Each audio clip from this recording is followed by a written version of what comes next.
Welcome back. Good job, you've made it this far. And you're probably asking yourself, Andre, this has been really good, really informative, but where's the coding? I want to start building some websites. And I know, we'll get there, don't worry. But without even realizing it, you just learned some really, really important fundamental skills and something that will take you very, very far in the career of a web developer, because now you know how to improve website performance without a single line of code. And just so you know, we're going to get a little silly here. We're actually going to make sure that you remember these fundamental skills every time throughout these lessons. There's going to be chunks of very important lessons. And to symbolize how important they are, I'm going to get Jean-Claude Van Damme's help. So again, this is an important lesson. This is an important fundamental web developer concept. So Jean-Claude Van Damme, how important is it?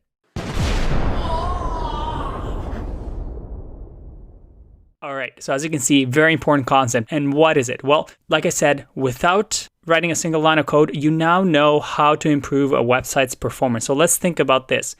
There's three things.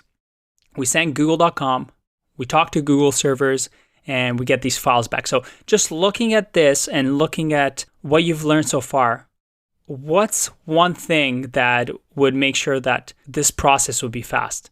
Let's look at the first one. I'm going to give you a second to think. Hopefully you get it. The first one is location of the server. We saw how big the internet backbone is. So if the servers are really, really close to you, let's say you're in the States and the servers are just a couple of kilometers away, that hop is going to be really, really fast versus if it's all the way across the globe. So location of the server is important. And we'll talk about these and how big companies use these to their advantage later on. So that makes sense. Let's look at the next one. So the next one is how many trips. So hopefully, ideally, we just have one trip to the Google servers and Google servers send us all the files that we need back. But as we know, there's new pages, there's searches. So this communication with Google is back and forth, back and forth. And the less trips we have, the faster that we'll be able to get the files.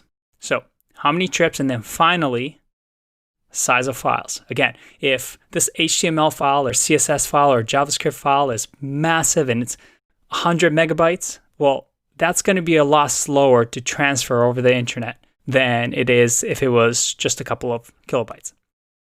So there it is. These three things are something that you'll take with you, and you'll realize that every time you're building an application, a website, you're going to be thinking about these things.